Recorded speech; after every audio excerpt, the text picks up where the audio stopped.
L'intersyndicale, elle est où? Oubliez,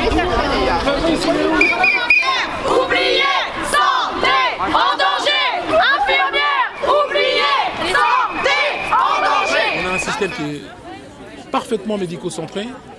On va financer 200 millions pour des assistants médicaux pour faire gagner du temps médical.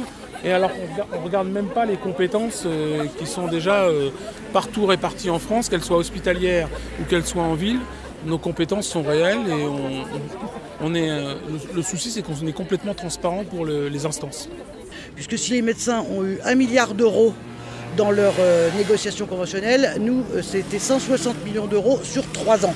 Et l'assurance maladie nous a proposé une somme d'argent, mais le dernier jour nous a dit que ce serait sur 3 ans, ce qui était complètement inacceptable.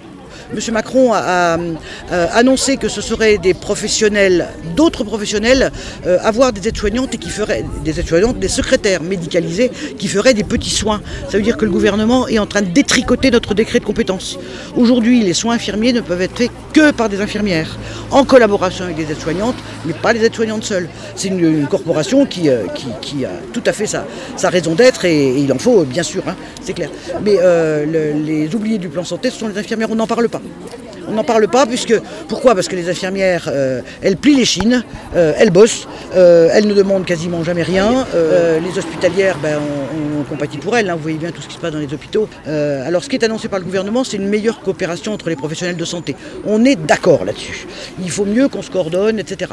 Maintenant, si ça passe par systématiquement les maisons de santé, où on est tous regroupés, ou les pôles, et puis que c'est les médecins qui dirigent la maison de santé, on n'a pas quitté une hiérarchie hospitalière pour se retrouver sous la coupe d'un chef-faillon de quartier, quoi.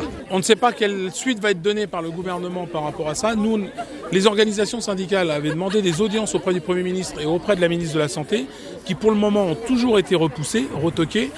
Donc on espère qu'on va être entendu ce coup-là. Et nous aussi, pour les libéraux, c'était aussi un préambule à la réouverture des négociations conventionnelles qui sont bloquées depuis le 11 juillet 2018.